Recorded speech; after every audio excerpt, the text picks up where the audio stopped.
ọlọ́mọ gangan o. Ọmọ ọlọ́dún tí ń ṣọdún o. Mo ní dókítà tó mòye o. Mo ní bẹ́ẹ̀ náà ni o. Ẹni rere ló pọ́dún kan sí lóní o.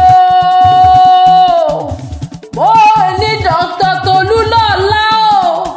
Ọlájíbíkẹ́ Báyọ̀dé o. Mo ní ṣe bí wọn náà ni mo ń ké sí. Ilé ló bá wa owó òde o. Ìyàrá ló bá wa owó kọ́kọ́ lé o. Mo ní ṣe bí wọn náà ni mo ń ké sí. Mo ní ó gbọ́ tá a kó wájú ọmọ ọlọ́dún tí ń ṣọdún o. Mo ní onínúure àfín ni. Mo ní bẹ́ẹ̀ náà ni o. Mo ní wọ́n fín ni.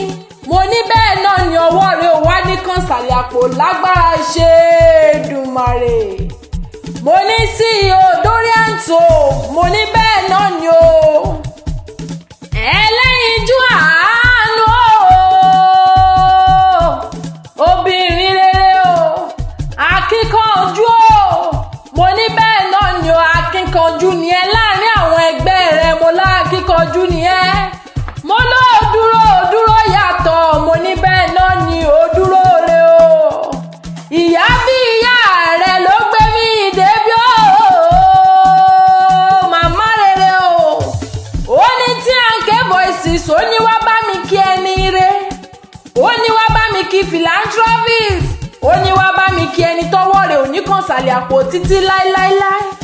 Ó ní gíga ló mọ̀ wá ló mọ̀ ọbẹ̀ òní jábọ̀ òní tí òní tẹ́.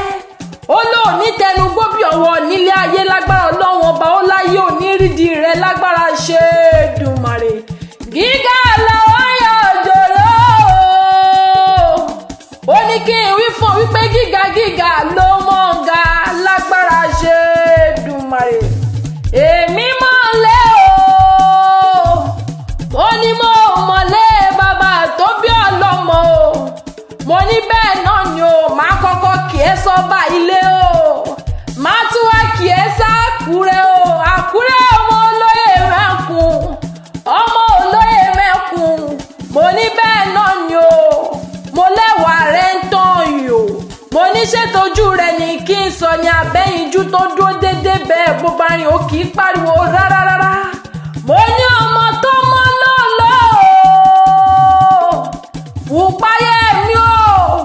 Ọmọ tó mọ́ lọ́lọ́ bí ọ̀lẹ̀lẹ̀ àwẹ̀. Mo ní máa gbóhùn ẹnu mi owó kì ọ́ bí ológun ẹ̀rú o. Màá kí ẹ bí oníwọ̀ngbọ̀n ìwọ̀fà o. Oba-Ile yá o. Mo ní ṣe bẹ́yìn náà ni o. Mo ní wọ́n ní ẹ̀yin lọ́mọ èjì ọba ọmọ òun lálẹ́.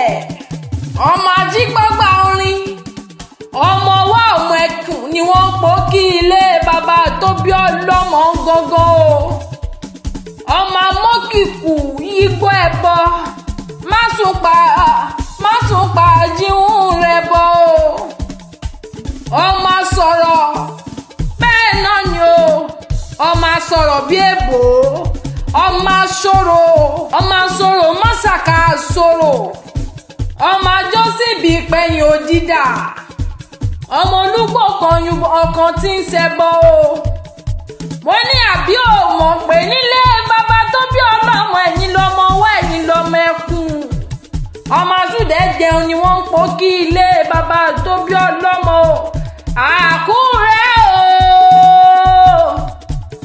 Ọmọ Àkúrẹ́ o. Àkúrẹ́ Oloyemekun alágàdá o. Mo ní ṣe bẹ́yìn lọ́mọ amúdàsílẹ̀ fogun ẹni ìpanilé bàbá tó bí ọlọ́mọ ọmọ wa o. Tolulope ọmọ ẹkùn. Mo ní Àkúrẹ́ ló ní Dàjì wọ́n pé Dàjì lálá o. Mo ní ọmọkùnrin tó kó bọ̀ lé bàbá tó bí ọlọ́mọ ó fagbádá pẹ́rín. Mo ní ọmọbìnrin tó kó bọ̀ ó fòsì lọ pẹ́kùn. Ó pẹ́kùn bọ̀ lé bàbá tó bí ọlọ́mọ o. Ọmọ amúlà méjì sójú sóge o. Ọmọ abojú ọ̀nà yẹ́yẹ́yẹ́ o. Mo ní òjìjí fìrí ọmọ ọ̀ràn tí ń ṣọ́wọ́ o.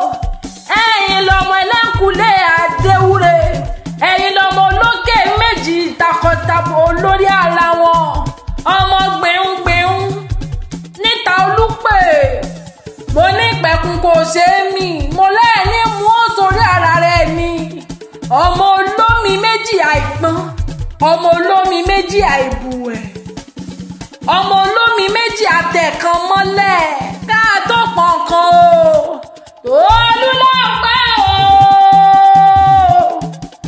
mo ní ọmọ amójó ògbé wúrà mo ní kẹ́yìn ọba mámọ̀ òwe sísí rẹ̀ lọ òṣìkì Àkúrẹ́ o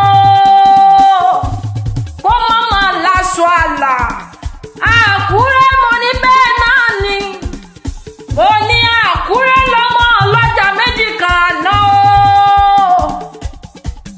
mo ní bẹ́ẹ̀ lọ́jọ́ kan ṣoṣo mo ní bí a bá ná torí mo ní dàgbà náà sí àná yẹ o ọmọ ẹkùn tó ń fi torí o ọmọ ẹkùn tí ń fi tìrùtìrù ọmọ ẹkùn pẹran nìkan dájẹ́ mo ní ẹkùn tí pẹran kà sí àṣeyíṣà mọ́dún o mo ní ṣe bẹ́yìn lọ́mọ ẹlẹ́sùsù lẹ́lẹ́lẹ́ lóyè Àkúrẹ́ mo joyè gbòdìdí ewúrẹ́ mo ní ṣe bí wọn náà lọ́mọ àjàpadà ọmọ ọ̀nà tóbìnrin gbà lọ́wọ́ lọ́tún bí mo bá dáàfin ọba ọ̀nà wà fóbìnrin bí mo dáàfin ọba ọ̀nà wà fọkùnrin lé bàbá tó bí ọlọ́run o tí sọdún iná o àwẹ́lẹ́wà orúkọ rẹ̀ ń fọláhàn orúkọ rẹ̀ ń fìkẹ́ hàn toró fo gbogbo ṣẹwà mo ní from Tianke Voices we wish you happy birthday o ọmọ ọlọ́dún o ire ló mọ́ rí o ní báwọn fojú rí bí o from Tianke Voices we wish you happy birthday o long life.